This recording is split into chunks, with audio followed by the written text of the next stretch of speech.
All right, so I've found several more dolls that I'm adding to our projects this month. I hope this will be fun for you to see how these all come together and what they turn into. This baby I made years ago, probably at least 10 years ago, if not more than that. And she actually is a little bit scuffed on the side, so I need to sand her better. And then she does not have any arms or legs yet. So I doubt we'll get to that one this time because that's quite a big project, but I just wanted to show her to you because as I was looking through my old dolls, she's so sweet. And she is a life-size baby. And she needs her hair kind of brushed out and redone a bit, but I will show you how I fix that mark on the face and her head a little bit better and probably give her a little bit more pink because it's starting to fade over the years. These are some legs that are from the first doll that I made with Jack, which I will show you that. And that was back in 2007, I believe, so it's been a long time. But she apparently, somehow with all the moves and stuff, got her little toe knocked off. So I need to redo that. So I'll show you how I do that. I found this baby that's part way sculpted, just got the upper body and the head done. And this other baby that I've got the head finished. And this is one that I made, I think, while watching Kelly Beckett's course on it, that we offer that on the website as well. So if you want to make a cute little, I think they end up being like about, I'm not sure how big you call these babies. They're just a mini size baby, and they're really fun and kind of floppy and stuff like a real baby would be.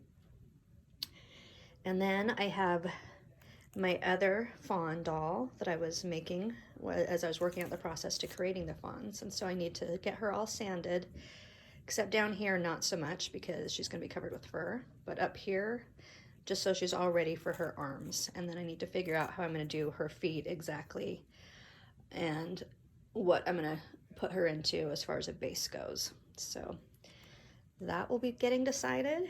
And then I also found another body that's a little bit smaller. Here's one of the bodies that we've been working on in the class. And then that one's much smaller. She's more like the size of a sugar plum fairy. And then I have this doll that I think I named her Alice a long time ago and made some videos on her face, but she never got finished, so she needs some love and attention. And then this other mermaid, I think she was from our young mermaid contest. She looks like her arm is kind of cracked. It's because she's been sitting for a long time waiting. So I'll have to get that put all together and get her finished up and baked. She needs some hands as well. That's also what sweet little fawn needs. So those are some more projects coming together for you. Here's the other one I wanted to do. I believe this is the one I made at the Curious Mondo. I think that's where I sculpted this one. Anyway, she still needs her hair. She needs a little bit more sanding, and then I'm gonna put some baby oil on her and then touch her up with a little bit more color and give her some wings. So that will be a fun one to finish, and we'll get her done pretty quick. We'll need to go in there on those eyes and kind of wipe away the film that's gone over them. But we'll do that and then get her face painted and her lips painted as well. Now for the rest of this video, I've got just some sculpting from the Woodland Fairy course that I'm just showing you how we put the head on the fairy body. So I hope you'll enjoy that, and thanks for watching. Please like and subscribe. That's the best way you can help spread the word about this fun sculpting that's coming your way. Take care.